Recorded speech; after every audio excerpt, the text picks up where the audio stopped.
What's up guys, it's Randa, and so today, Sunday, June 13th, Square Enix had their summer showcase at E3, and I'm filming this the same day, right after I watched the presentation. There were a few tidbits that I was interested in throughout the presentation, but there is one big reason why we're here.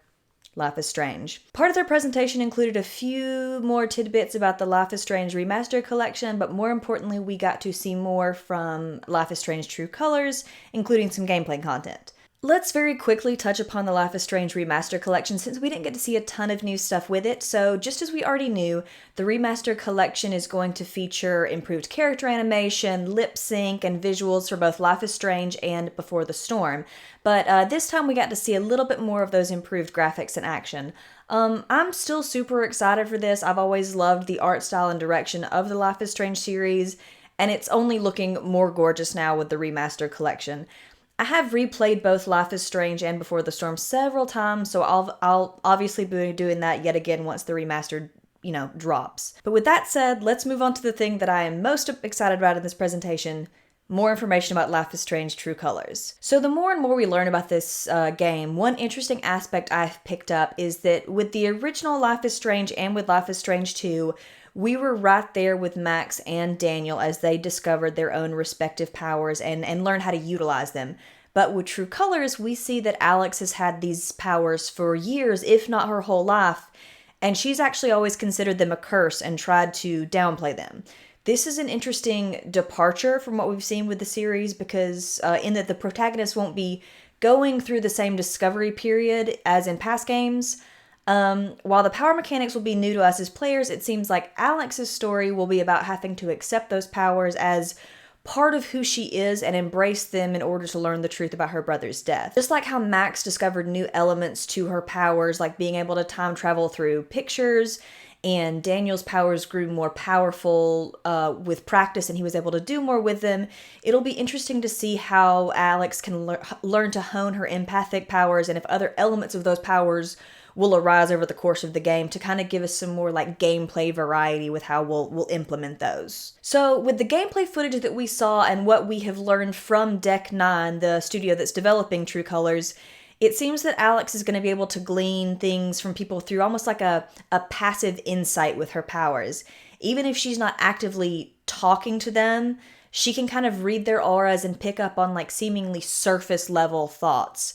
And I think this could obviously be implemented further in active conversations, since Alex would be able to ask maybe more like leading questions about Gabe's death and learn things about people's thoughts, even if they were verbally telling her something different or even like lying or trying to conceal things. To me, there's a similarity to what we saw with Max's power in the first Life is Strange game in a lot of ways.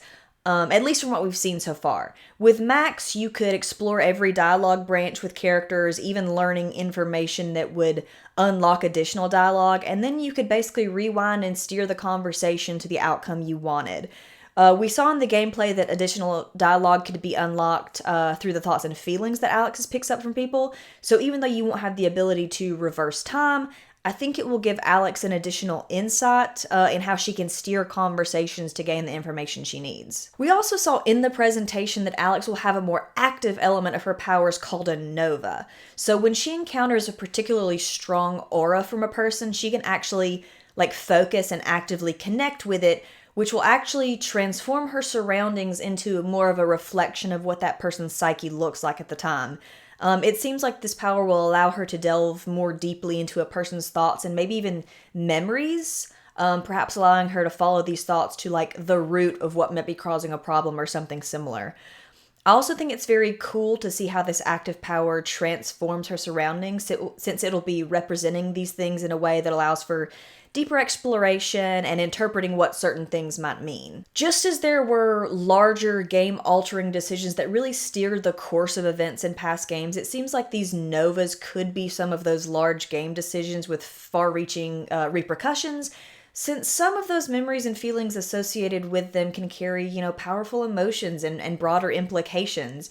It really seems like how Alex deals with these novas especially will be decisions that shouldn't be taken lightly. And that's not surprising because Life is Strange has always asked larger questions about morality. The game designers have made it clear that Alex can't uncover the truth about Gabe's death without using her powers, so I'm sure we're going to encounter questions about the ethics and morality behind Alex using her powers and how it can affect those around her.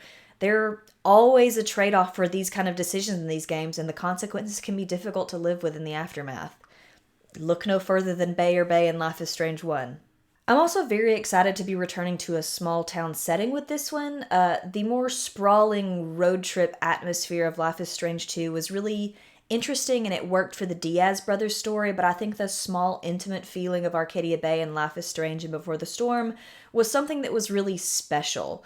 Having grown up in a small town myself, there's just something very familiar about that feeling of everyone knowing each other and always kind of being in each other's business. And I also think that works so well for the mystery and investigation elements that we're going to get with Alex trying to uncover what happened to Gabe. Another interesting tidbit from what we saw, Alex tells Steph about her powers.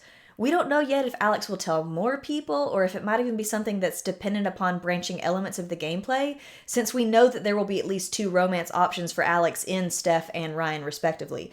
So it might be a thing where you confide in whoever you have a budding romance with, or maybe you tell Steph no matter what, we just can't be sure yet. Either way, I'm very excited for this because some of my favorite moments from Life is Strange are once Chloe knows about Max's powers and they were acting as a duo to uncover what was going on in Arcadia Bay.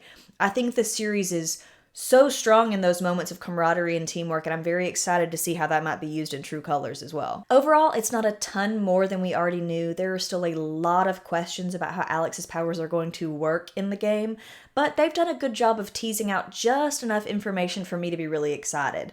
The game still looks gorgeous. I'm very excited by the premise. I always enjoy whatever narrative these games come up with, and of course, as always, I'm excited for the soundtrack. They never fail us where the soundtrack comes through. But I think that's going to do it for us today, guys.